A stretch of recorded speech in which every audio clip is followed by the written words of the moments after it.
Richard Bong's path to becoming America's top ace of World War II didn't begin with glory or fanfare. It started quietly, in the wide, windswept farmlands of Poplar, Wisconsin.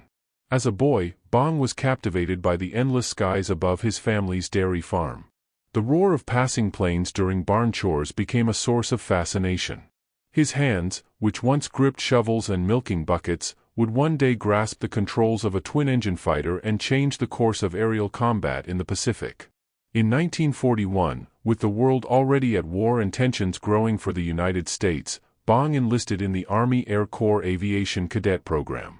His instructors quickly noticed his natural flying instincts. He was aggressive in the air, often pushing limits that others feared to approach. While his flying style occasionally got him in trouble, he once buzzed over his school and clipped clotheslines with his aircraft's wingtip. It was exactly that audacious spirit that made him lethal in a combat zone. Bong completed training in early 1942, and as the Pacific War heated up, he was assigned to the 5th Air Force under General George Kenney. When Richard Bong was posted to the 49th Fighter Group, then flying P-38 Lightnings in New Guinea, few could have predicted how important he would become to the Allied air war in the Pacific. The P-38, with its twin booms and distinctive profile, became Bong's warhorse. Though the tropical environment was harsh and often unforgiving, the skies over the jungles and islands were where Bong came to life. He quickly learned to master the Lightning's speed and firepower, using its heavy armament of 4.50 caliber machine guns and 120mm cannon to devastating effect.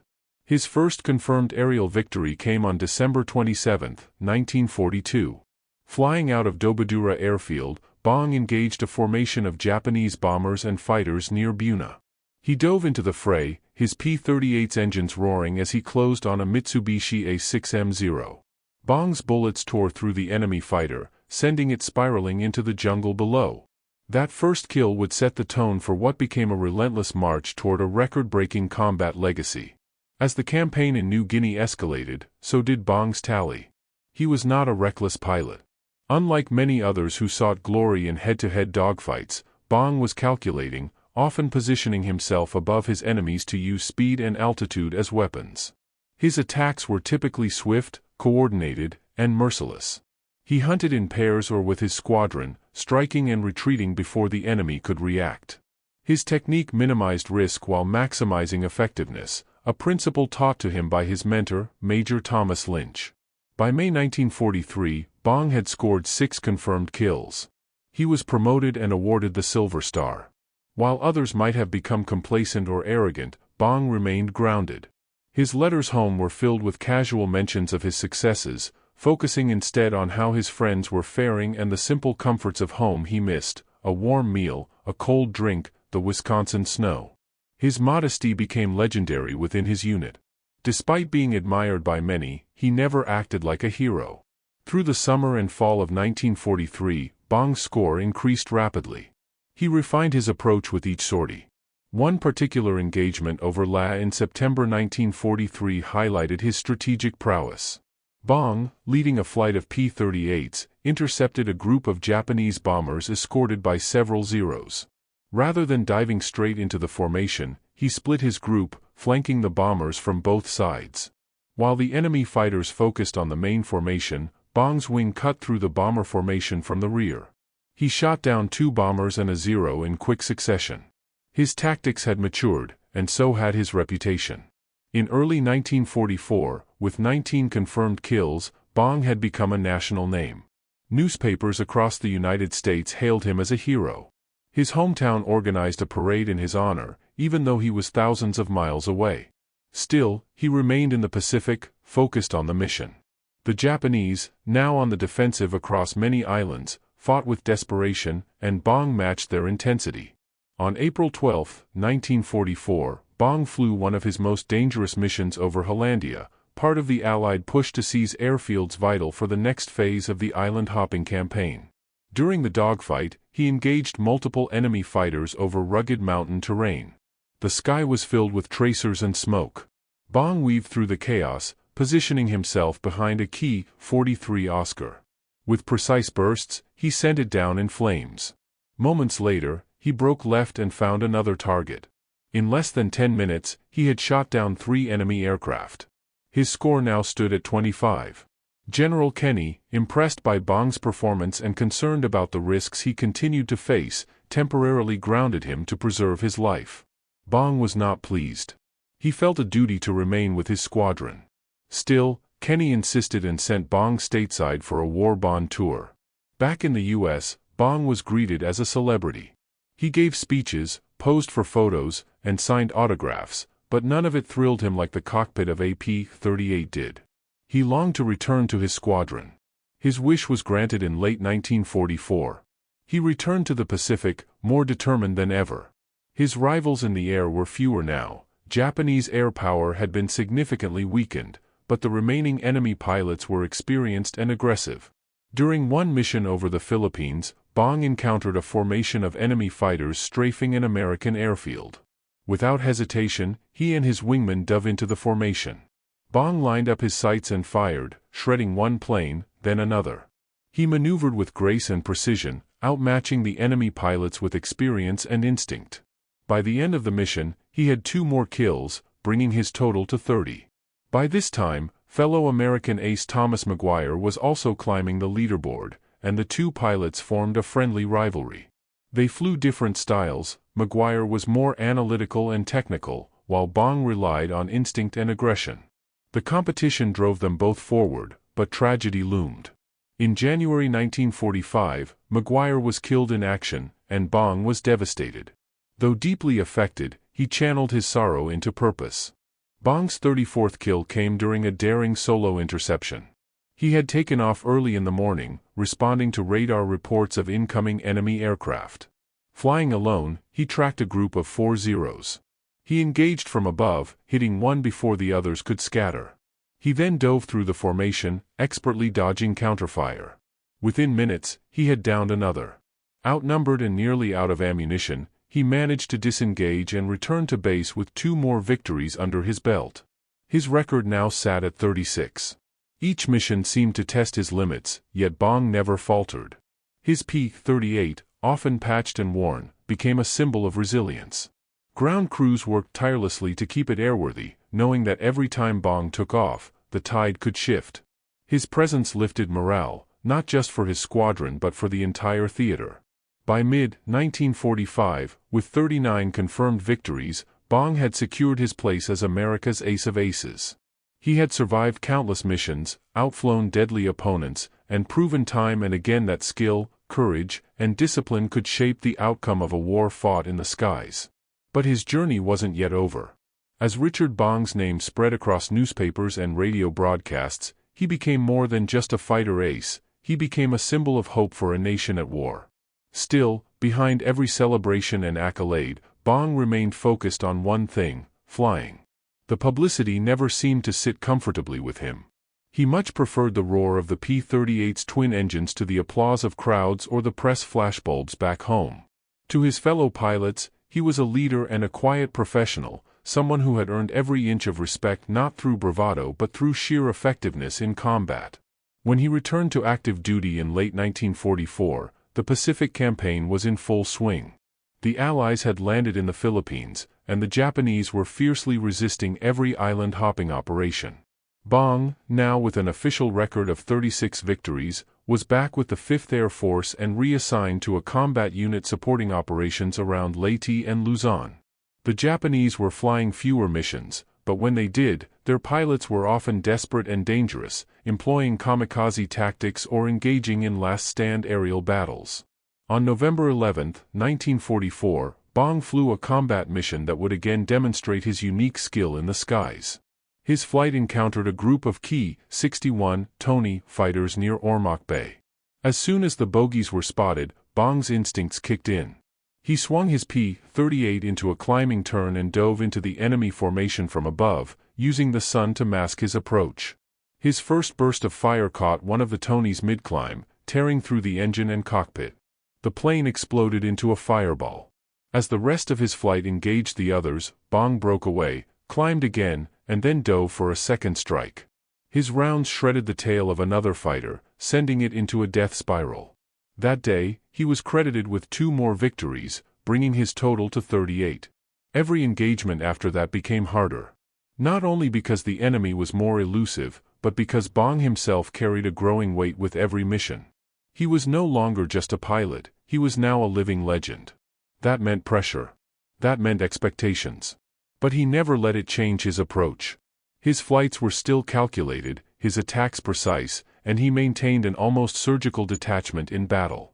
On December 15, 1944, Bong flew what would become one of the most significant missions of his career.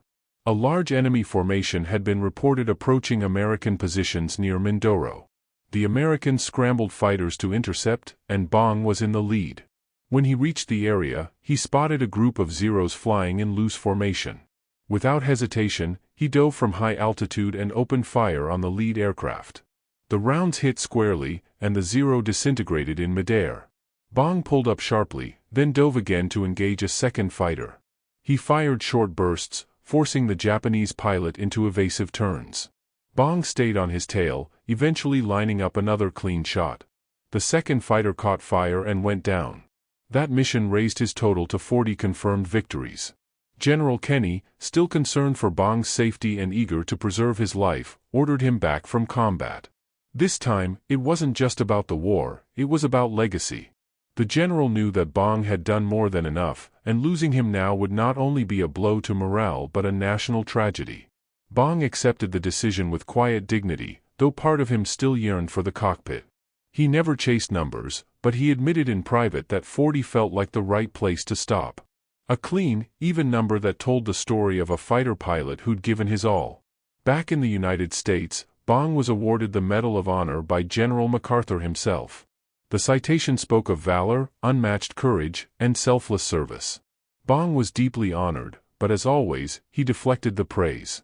He credited his success to his squadron, his ground crew, and the engineers who designed the P-38. He never saw himself as better than the rest, only lucky enough to have survived.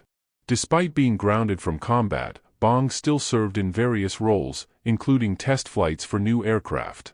He was transferred to the Lockheed Aircraft Corporation in Burbank, California, where he began flying the new P-80 Shooting Star, the first American operational jet fighter. Jet propulsion was still in its infancy, and Bong, always eager to fly, threw himself into the job. But test flying was dangerous, often more so than combat. On August 6, 1945, the same day the atomic bomb was dropped on Hiroshima, Richard Bong climbed into the cockpit of a P-80A for what was supposed to be a routine test flight. Just after takeoff, the aircraft suffered engine failure. Bong attempted to eject but was too low for the parachute to deploy properly. He was killed instantly when the plane crashed in North Hollywood. The news stunned the nation. The greatest American ace of World War II had survived countless battles, only to be taken by a peacetime accident. Tributes poured in from across the country. President Truman publicly mourned him. The nation had lost one of its finest pilots just as the war was drawing to a close. Bong's funeral was held in his hometown, and the people of Poplar, Wisconsin, turned out in force. They remembered not just the ace, but the boy who had dreamed of flying over the fields and forests. His P-38, the aircraft he had mastered so well, was memorialized in parks and museums. Streets were named after him. Schools and airports carried his legacy. But for those who served alongside him, Bong was remembered for something more than his record, his humility, his courage, and his quiet dedication to duty. Though his life ended far too soon, the story of Richard Bong lived on. Pilots studied his tactics. Historians recounted his missions. Veterans spoke his name with reverence. His combat record remained unmatched, a standard that no other American fighter pilot would ever surpass. More than numbers, his legacy was written in the skies over the Pacific, where his lightning once tore through enemy formations with deadly precision. Where he flew low over tree lines to save his comrades. Where he outmaneuvered Zeros in tight spirals. Where he hunted not for glory but to protect the men on the ground and the friends in his squadron.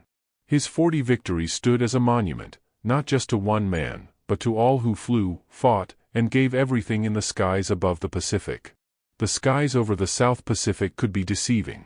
One moment, they were wide open, painted in bright blue with white-capped clouds.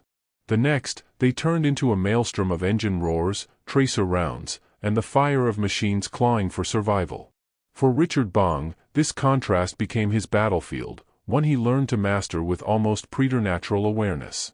His eyes could spot the glint of enemy aluminum among the haze of tropical humidity, and his mind moved faster than the chaos around him. Each engagement was not just about reaction, it was a sequence of calculated moves, tactics, and instincts finely honed by months of deadly repetition. When Bong entered combat in 1942, the air war in the Pacific was still very much uncertain. Japanese pilots held an edge in experience and coordination. Their aircraft, especially the A6M0, proved agile and deadly in the hands of seasoned aviators. But Bong understood early on that the P-38 Lightning, though heavier, had something the Zero didn't: speed, firepower, and durability. Bong turned those advantages into tools of destruction. Instead of dogfighting at close range, where Zeros excelled, he stayed fast, attacked from high angles, and used boom and zoom tactics. The result was devastating.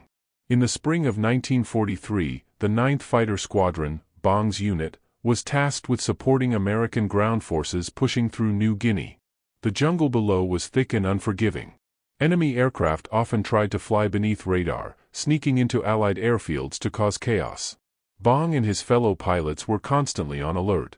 During one such mission over the Markham Valley, Bong spotted a trio of Japanese bombers escorted by fighters trying to move inland. Without hesitation, he broke formation, leading his element directly toward the formation. He approached from above, diving at maximum speed. The P-38's twin engines howled as he descended, leveling out just in time to open fire on the lead bomber.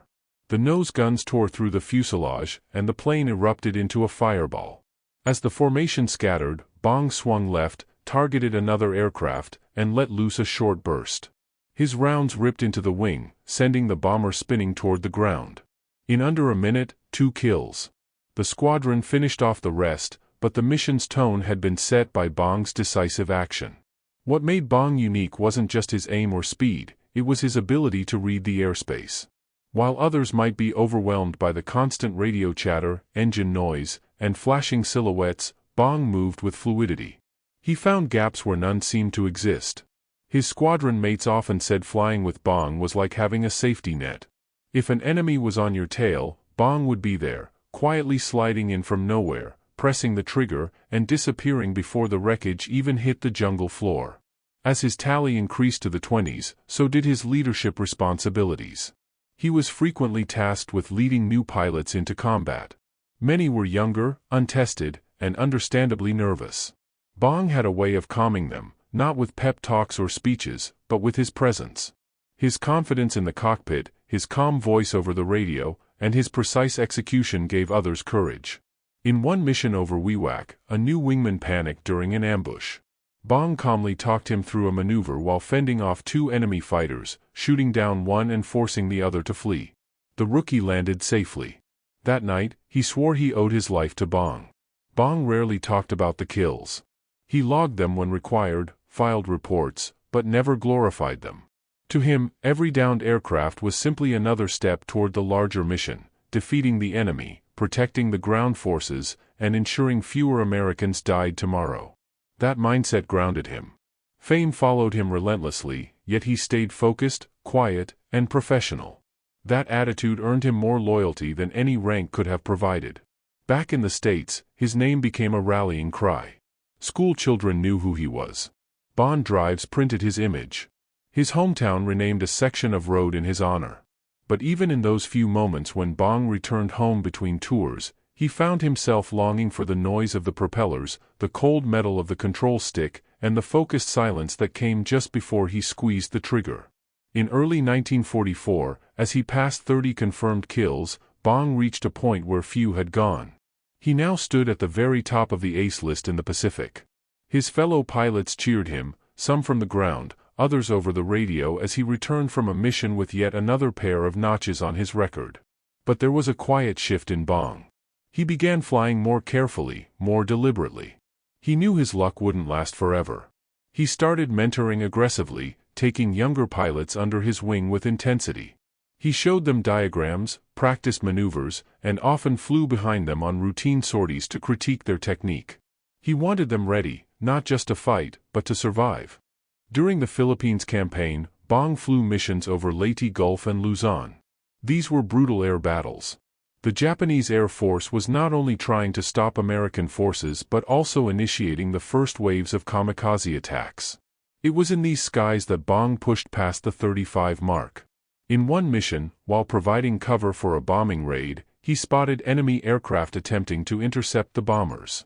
Bong surged forward, pulling into a steep climb, then rolling into a dive that placed him behind the enemy.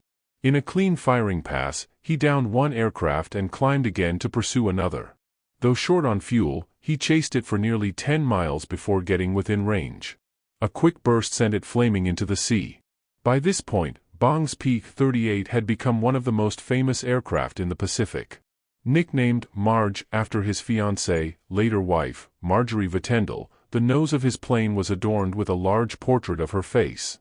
The aircraft was symbolic not just of his victories but of his heart. He carried his love for her with him every time he flew. Ground crews cared for the plane as if it were royalty, knowing that both Bong and Marge represented something greater than themselves. Bong continued to fly until early 1945, when he was again pulled from the front. His record now unshakable, his 40 victories more than any other American fighter pilot in any theater of war. His role shifted to that of a symbol, used to inspire new pilots, train young officers, and promote the air war effort. He did all of it, but not without a lingering emptiness. He wasn't made for lectures or stages. His place, he believed, had always been in the cockpit. Even during his transition to testing the new P-80 jet fighter, Bong's mind often returned to his time in the Pacific. He spoke fondly of the men he'd flown with, the mechanics who kept his plane flying, the adrenaline of intercepting an incoming raid. Yet even as he approached a new era of aviation, jet propulsion, speeds once thought impossible, he never forgot the roots of his flying career, the piston engine roar, the tracer-line dogfights, the humid, unforgiving skies over the islands. To his comrades, Bong's record wasn't just about numbers, it was about reliability. He was the pilot who would always return. The one who'd never leave a wingman. The one who hit his target without wasting bullets. For all the glamour that surrounded his name in magazines and newspapers, those who served beside him remembered him as someone calm, thoughtful, and steady. There were flashier pilots, louder ones, even risk-takers who pulled more daring stunts.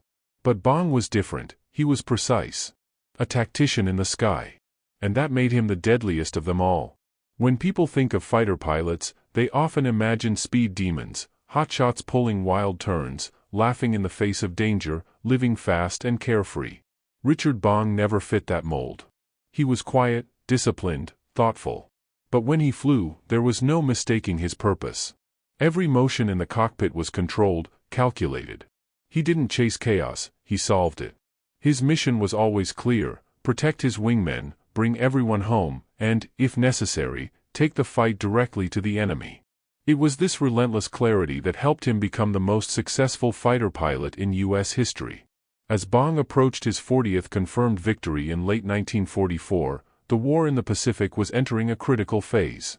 The Japanese were retreating but far from defeated. The Philippine Islands were a battleground, and U.S. air support was essential to keep ground troops safe and supply lines protected. Enemy fighters, though dwindling in numbers, were still aggressive and committed. Bong flew missions almost daily, patrolling skies that once belonged to the Japanese, now slowly turning in America's favor. On a cold morning in December, Bong received orders to intercept a flight of enemy aircraft moving over Luzon. He and his wingmen climbed into their P-38s, engines growling under the weight of humid air and fuel-heavy tanks. As they broke through the cloud layer, the sun flashed across their canopies. Below them, the enemy cruised in loose formation. Bong motioned to his wingman to stay tight. He dived hard, cutting through the altitude with practiced precision. As he approached the first target, his finger rested steady on the trigger. In one clean pass, he ripped through the tail of a Zero. It tumbled end over end before smashing into the tree line. The rest of the enemy formation scattered. Bong didn't give them a chance to regroup. He climbed again, curved into a half-roll, and came down on a second fighter trying to escape west. His burst connected with the rear fuselage, and flames engulfed the cockpit. That was kill number 39. By this time, his squadron was in awe. It wasn't just the kills, they had seen enough men shoot down planes. It was how effortlessly Bong seemed to do it, how calm he remained before, during, and after. It was the quiet in his voice over the radio, even when flying into overwhelming odds. He didn't bark commands, he simply led, and they followed. His 40th victory came just days later. Reports came in of enemy aircraft approaching a recently established American airstrip. Bong was in the air in minutes. He spotted the enemy flying low, likely trying to avoid radar detection. With full throttle, he dropped down, flanked the group, and picked his moment. As he moved in behind the lead aircraft, his mind was still, focused entirely on the rhythm of movement and the angle of approach. He fired in a short, controlled burst. The Japanese fighter disintegrated mid-air. With that final confirmed kill, Richard Bong became America's ace of aces. No pilot in American history had ever reached that number. He didn't celebrate. He didn't smile for the camera. He climbed out of his aircraft, greeted his ground crew, and made sure to thank the men who had fueled and armed his plane. Later that day, he wrote a letter to Marge, telling her he missed her terribly and was eager to come home. After that, the high command stepped in. General Kenny once again pulled Bong from combat, this time permanently. He'd done more than his share, and everyone in the chain of command wanted to make sure he survived the war. Bong accepted the decision quietly. His combat tour was over. He would not fly another combat mission. Stateside, Bong was promoted to major. He was awarded the Congressional Medal of Honor, presented by General Douglas MacArthur. The citation spoke of extraordinary heroism and conspicuous gallantry, and no one who had served with Bong doubted that every word was earned. But the transition from combat pilot to public figure was not easy for him. He gave speeches, signed photographs, toured factories, and helped sell war bonds. Yet none of it felt natural. The war wasn't over. Men were still dying. And Bong, despite his fame, felt like he had abandoned his squadron. Still, he served where he was needed. He gave morale talks to young recruits and offered tactical advice to air units still in training. He understood the evolving nature of air combat and stressed discipline and precision. But his heart wasn't in celebrity. It was in the cockpit. That desire eventually brought him to Lockheed's testing program in Burbank, California. The P-80 Shooting Star, the United States' first operational jet fighter, was ready for serious flight trials. It was faster than anything Bong had flown, and more complex. Bong, always curious and unafraid, agreed to test it. He was one of the first war heroes to cross into the jet age, and he embraced the challenge with the same quiet confidence he'd shown in the Pacific. He trained carefully, taking the jet up in controlled, methodical steps. But jet engines were new, unpredictable, and the technology was still maturing. It wasn't just about flying now, it was about experimenting, troubleshooting, and working with engineers to refine the machine. Bong didn't approach the task with bravado, he approached it with the same seriousness he brought to missions over the jungle. Every test flight was a mission. Every landing, a small victory. On August 6, 1945, Bong climbed into a P-80A for a routine test. The mission parameters were standard, basic engine checks and flight behavior at different altitudes. He took off smoothly, rising into clear skies above Burbank. Moments after takeoff, the engine failed. Bong attempted to eject, but he was too low. The jet crashed near Oxnard Street and Satsuma Avenue in North Hollywood. He was killed instantly. The news reached the White House the same day as another historic event, the dropping of the atomic bomb on Hiroshima. It was a surreal collision of headlines. While one event marked the beginning of the end of the war, the other marked the end of a life that had come to symbolize the best of American courage. Tributes came quickly. President Truman issued a statement honoring Bong's bravery. General Kenny called him the finest fighter pilot this nation ever sent into battle. Across America, flags were lowered. In Wisconsin, his hometown of Poplar fell into mourning.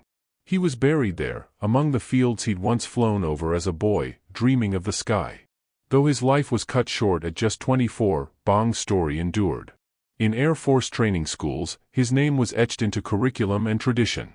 In museums and airfields, his photographs and medals stood beside the silhouette of the P-38. Pilots who never met him read his mission reports, studied his tactics, and tried to emulate the cool precision he brought to aerial warfare.